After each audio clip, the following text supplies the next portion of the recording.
ಎಲ್ಲರಿಗೂ ನಮಸ್ಕಾರ. Welcome back to my channel. Gautam ಅವರು ಹರಾಜಾಗ್ತಿದ್ದಂತಹ ತಮ್ಮ ತಂದೆಯ ಎಲ್ಲ ಆಸ್ತಿಯನ್ನು ಯಾವ ರೀತಿ ವಾಪಸ್ ತಗೊಂಡ್ರು ಅಂತ ಹೇಳಿ ನಾವೆಲ್ಲ ನೋಡಿದ್ವಿ. ಆದರೆ ಜೇಡಿಗೆ ಇದನ್ನು ನೋಡಿ ಶಾಕ್ ಆಗ್ತಾ ಇರತ್ತೆ. ಇದನ್ನು ಇಷ್ಟೊಂದೆಲ್ಲ ಪರ್ಚೇಸ್ ಮಾಡಲಿಕ್ಕೆ ದುಡ್ಡು ಎಲ್ಲಿಂದ ಬಂತು ಅಂತ ಹೇಳಿ. ಎಷ್ಟು ದಿನ ಇಲ್ಲದೆ ಇರುವಂತಹ ಅಣ್ಣ ಅನ್ನೋ ಸಂಬಂಧ ಅವತ್ತು ಮತ್ತೆ ವಾಪಸ್ ಬರುತ್ತೆ. ಇವಾಗ ಗೌತಮು ಸಹ ವಾಪಸ್ ಪ್ರಶ್ನೆ ಮಾಡ್ತಾರೆ, ಇವಾಗ ಹೇಳು ಸಂಬಂಧ ಮುಖ್ಯನ ದುಡ್ಡ ಮುಖ್ಯ ಅಂತ ಅಂದಾಗ ಜೇಡಿ ಸಂಬಂಧನೇ ಮುಖ್ಯ ಅಣ್ಣ, ನನ್ನ ಅಂದ್ಕೊಂಡೇ ಇರಲಿಲ್ಲ ಬಂದು ಹೆಲ್ಪ್ ಮಾಡ್ತೀಯಾ ಅಂತ ಹೇಳಿಬಿಟ್ಟು ಥ್ಯಾಂಕ್ ಯು ಸೋ ಮಚ್ ಅಂತ ಹೇಳಿ ತಪ್ಕೊಂಡೆಲ್ಲ ಇದು ಮಾಡ್ತಾರೆ. ಆದರೆ ಇಷ್ಟೆಲ್ಲ ಮಾಡಿದಂತಹ ಜೇಡಿನ ಅಷ್ಟು ಸುಲಭವಾಗಿ ಗೌತಮ್ ಸರ್ ಕ್ಷಮಿಸ್ತಾರಾ? ಇಲ್ಲ ಅಲ್ವಾ. ನಾವು ನೋಡ್ತಿರ್ಬೇಕಾದ್ರೆ ಅವ್ರು ಒಳ್ಳೆ ಮನಸ್ಸಿಗೆ ಎಲ್ಲಿ ಕ್ಷಮಿಸ್ಬಿಡ್ತಾರೋ ಅನ್ನೋ ಥರನೇ ಇತ್ತು. ಆದರೆ ಗೌತಮ್ ಸರ್ ಆ ಥರ ಮಾಡಲಿಲ್ಲ. ಗೌತಮು ಜೇಡಿ ಕಪಾಲ್ಗೆ ಬಾರಿಸ್ಬಿಟ್ಟು ಕತ್ತನ್ ಪಟ್ಟಿ ಇಟ್ಕೊಂಡು ಬಂದು ಆ ಮನೆಯಿಂದ ಆಚೆ ಹಾಕ್ತಾರೆ. ಇನ್ಮುಂದೆ ಇದೆಲ್ಲ ನಂದು, ನೀನು ಇಲ್ಲಿಗೆ ಕಾಲು ಹಿಡೋ ಆಗಿಲ್ಲ ಅಂತ ಹೇಳಿ ವಾರ್ನ್ ಮಾಡ್ತಾರೆ.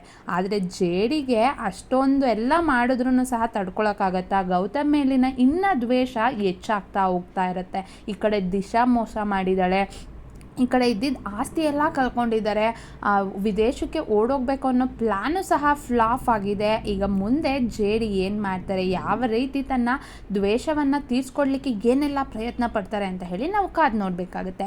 ಇಷ್ಟೆಲ್ಲ ಒಂದು ಕಡೆ ಆದರೆ ಈ ಕಡೆ ಮನೆಯವ್ರಿಗೆಲ್ಲ ಮತ್ತೆ ವಾಪಸ್ ಆಸ್ತಿ ಸಿಕ್ತು ಅನ್ನೋ ಖುಷಿ ಇರುತ್ತೆ. ಗೌತಮ್ ಮನೆಗೆ ಬರ್ತಿದ್ದ ಹಾಗೆಯೇ ಆರತಿ ಮಾಡಿ ಮನೆ ಒಳಗಡೆ ಕರ್ಕೋತಾರೆ. ಶಕುಂತಲಾ ಮತ್ತು ಗೌತಮ್ ತಾಯಿ ಇಬ್ಬರೂ ಸಹ ಆರತಿ ಮಾಡ್ತಾರೆ. ಅದಾದಮೇಲೆ ಮನೆಗೆ ಬರ್ತಿದ್ದ ಹಾಗೆಯೇ ಅಮ್ಮ ಇನ್ನು ನಮ್ಮ ಮನೆಗೆ ನಾವು ವಾಪಸ್ ಹೋಗ್ಬೋದು, ಅದಕ್ಕೂ ಮುಂಚೆ ಪುರೋಹಿತರನ್ನ ಕರೆಸ್ಬಿಟ್ಟು ಯಾವತ್ತು ಒಳ್ಳೆ ದಿನ ಇದೆ ಅಂತ ಹೇಳಿ ಕೇಳಿಬಿಟ್ಟು ಆಮೇಲೆ ಎಲ್ಲರೂ ಹೋಗೋಣ ಅಂತ ಹೇಳ್ತಾರೆ.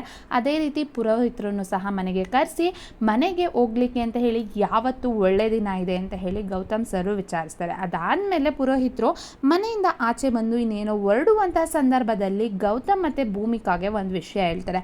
ಆ ವಿಷಯ ಕೇಳ್ತಿದ್ದ ಹಾಗೆಯೇ ಅವರಿಬ್ಬರಿಗೂ ಸಹ ಶಾಕ್ ಆಗುತ್ತೆ. ಭೂಮಿಕಾಗಂತೂ ಭಯ ಜಾಸ್ತಿ ಆಗುತ್ತೆ.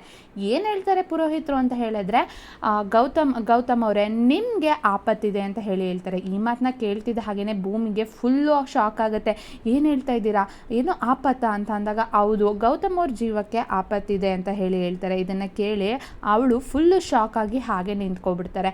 ನಿಮ್ಮ ಹೆಣ್ಮಗುವಿಂದನೇ ನಿಮ್ಮ ಜೀವಕ್ಕೆ ಆಪತ್ತಿದೆ ಅಂತ ಹೇಳಿದಾಗ ಏನು ಹೇಳ್ತಿದ್ದೀರಾ, ನಂಗೊಂದು ಅರ್ಥ ಆಗ್ತಾ ಇಲ್ಲ, ಈಗ ಎಲ್ಲ ಕಷ್ಟ ಮುಗೀತು ಅಂತ ಹೇಳಿ ಅಂದ್ಕೊಂಡ್ರೆ ಮತ್ತೆ ಬರ್ತಿದೆ ಅಂದಾಗ ಪುರೋಹಿತರು ಹೇಳ್ತಾರೆ, ಹೌದು ಗೌತಮ್ ಅವರೇ, ಜೀವನ ಅನ್ನೋದೇ ಹಾಗೆ ಅಲ್ವಾ, ಒಂದು ಮುಗೀತು ಅಂತ ಹೇಳಿ ಸಮಾಧಾನ ಮಾಡೋ ಅಷ್ಟರಲ್ಲಿ ಇನ್ನೊಂದೇನೋ ಬಂದಿರುತ್ತೆ. ಇವಾಗ ನಿಮ್ಮ ಜೀವಕ್ಕೆ ಆಪತ್ತಿದೆ, ಅದು ನಿಮ್ಮ ಕಡೆಯಿಂದನೇ ನಿಮ್ಮ ಮನೆಯವರಿಂದನೇ ನಿಮ್ಮ ಜೀವಕ್ಕೆ ಆಪತ್ತು ಆಗ್ತಿದೆ ಅಂತ ಹೇಳ್ತಾರೆ. ಈ ವಿಷಯನ ಕೇಳಿ ಗೌತಮ್ ಮತ್ತು ಭೂಮಿಕೆ ಇಬ್ಬರು ಶಾಕ್ ಆಗಿ ನಿಂತ್ಕೋತಾರೆ. ಮುಂದೆ ಏನಾಗುತ್ತೆ, ತನ್ನ ಮಗಳಿಂದಾನೇ ಗೌತಮ್ಗೆ ಏನೆಲ್ಲ ಆಪತ್ತಾಗುತ್ತೆ, ಅದು ಜೇಡಿ ಕಡೆಯಿಂದನೇ ಆಗುತ್ತಾ, ಏನಾಗುತ್ತೆ ಅಂತ ಹೇಳಿ ಕಾದು ನೋಡೋಣ. ನಿಮಗೆ ಈ ವಿಡಿಯೋ ಇಷ್ಟ ಆಗಿದ್ರೆ ಲೈಕ್ ಮಾಡಿ, ಶೇರ್ ಮಾಡಿ. ಇದೇ ರೀತಿ ಹೆಚ್ಚಿನ ಮಾಹಿತಿಗಾಗಿ ಮರಿದೆ ನಮ್ಮ ಚಾನಲನ್ನು ಸಬ್ಸ್ಕ್ರೈಬ್ ಮಾಡಿ. ಧನ್ಯವಾದಗಳು.